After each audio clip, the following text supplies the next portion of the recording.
¿vale? Entonces lo que vamos a hacer es arreglar un poco este proyecto, de acuerdo, que tenemos de este rectángulo, incorporando, encapsulando todas estas sentencias en algún método.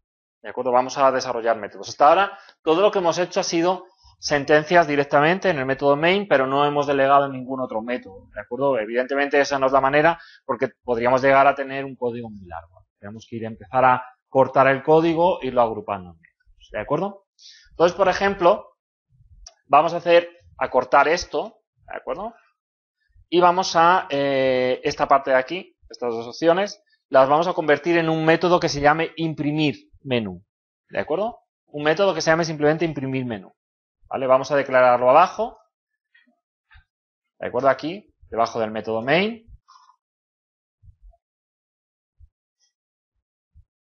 ¿De acuerdo? Aquí estamos debajo del método main. Entonces vamos a declarar un método public, ¿de acuerdo? Como todavía no hemos hablado de clases y todavía no estamos haciendo instanciación de objetos, lo vamos a declarar static. ¿De acuerdo? Para que no haga falta crear un objeto. ¿De acuerdo? Ya hablaremos de esto el próximo día, ¿de acuerdo? De los objetos. Public static, void, porque no va a devolver nada, ¿de acuerdo? No va a devolver nada, ¿de acuerdo? Y ahora ya, nombre del método, imprimir menú. Tampoco recibe ningún argumento, ¿vale? Simplemente va a ejecutar unas acciones, unas sentencias. ¿De acuerdo? Bueno. ¿Qué sentencias va a ejecutar este imprimir menú? Pues estas que tenemos aquí, estas dos que tenemos aquí. ¿De acuerdo? Las corto y las pego aquí. ¿De acuerdo? ¿Sí? Simplemente he copiado las sentencias, ¿vale? Las he encerrado en este imprimir menú. Por supuesto, ahora hay que invocar ese método, porque ahora, si lo ejecutamos, no se imprimiría el menú, ¿de acuerdo? Entonces, hay que ejecutarlo. Lo podemos ejecutar aquí. Imprimir menú, ¿de acuerdo? Paréntesis, ¿de acuerdo? Aunque no reciba argumentos, ¿vale? En Java hay que ponerle los paréntesis, ¿de acuerdo? Pero no recibe argumentos, ¿de acuerdo? No es como en otros lenguajes que podemos invocar y no pasar argumentos, simplemente hacer la llamada sin paréntesis, ¿de acuerdo? Y se ejecuta directamente. Aquí no, aquí tenemos que ponerlo, ¿vale? ¿De acuerdo? Vale, imaginaros que queremos resolver esa situación que decía Jacobo, que decíamos que era que no estuviera imprimiéndose el menú constantemente, porque aquí me estaría imprimiendo constantemente el menú, es decir, en cada paso del bucle lo que hace es imprimir el menú, ¿de acuerdo? Entonces podemos decir, bueno, pues que no imprima el menú a cada paso, ¿de acuerdo? Le vamos a poner fuera del bucle el menú, lo ponemos aquí, antes del do, ¿de acuerdo? Se imprimiría una vez fuera del bucle y luego ya el bucle estaría repitiendo, ¿de acuerdo? Esto también es un poco lo que nos permite introducir métodos, evidentemente, que es más fácil manipular luego el código. ¿De acuerdo? ¿Me seguís? Lo he sacado del bucle, ahora se imprime una sola vez, luego ya no se vuelve a imprimir. Pero ¿qué pasa si en un determinado momento quiero que me lo imprima? ¿De acuerdo?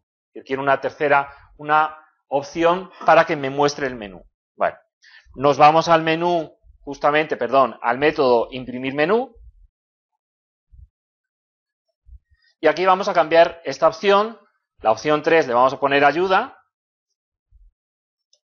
Y la opción 4 vamos a poner salir.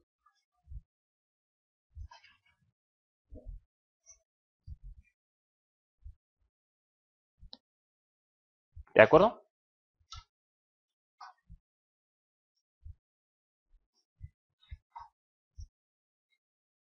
¿Sí? Y en el switch,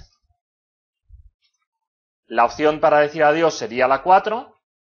Y tenemos que incluir un nuevo case, que sea en el caso de D3, pues llamamos a la función imprimir menú. Podemos hacer un método más, un par de métodos, evidentemente podemos hacer más métodos, ¿vale? Vamos a hacer un método para calcular el área, ¿de acuerdo? Entonces, public Static, porque ya os digo que estamos de momento sin instanciar objetos. Static float, fijaros aquí. Aquí ya estoy indicando que voy a devolver un float, un número real. ¿De acuerdo? Un float, calcular área. ¿De acuerdo? Estoy haciendo un método para calcular el área. Indico que voy a devolver un float, public static float. El método se llama calcular área y el método recibe dos variables. Lo estoy haciendo fuera, se me ha ido, perdón, de la clase. Es dentro de la clase, es que se me ha ido al darle a enter, ¿vale? Sería ahí, sería ahí. Float B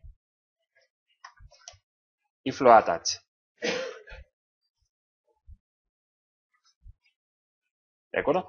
Evidentemente estas variables se pueden llamar de otra manera diferente, ¿eh? No se tienen por qué llamar igual que las que hemos declarado antes, ¿vale? Simplemente le hemos puesto nombres como si le puedo llamar, lo que sé, base y altura directamente o lo que fuera, ¿vale? ¿De acuerdo? Entonces aquí puedo declarar un float A, que es igual a B por H, y retornar ese valor. ¿De acuerdo? B por H, perdón.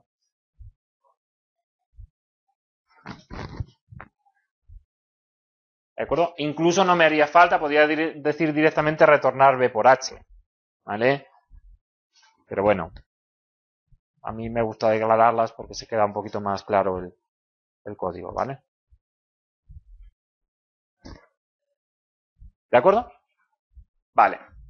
A la hora de utilizar esta función, por ejemplo, aquí ya puedo prescindir de esta variable que teníamos aquí, de float area. No me hace falta, ¿de acuerdo? ¿Por qué? Fijaros, puedo quitarla y cuando voy a imprimir el área, ¿de acuerdo? Simplemente sería dejar aquí el system out, daros cuenta que aquí lo tengo un printf, ¿de acuerdo? Y entonces sería simplemente calcular área y pasarle como argumentos B y H.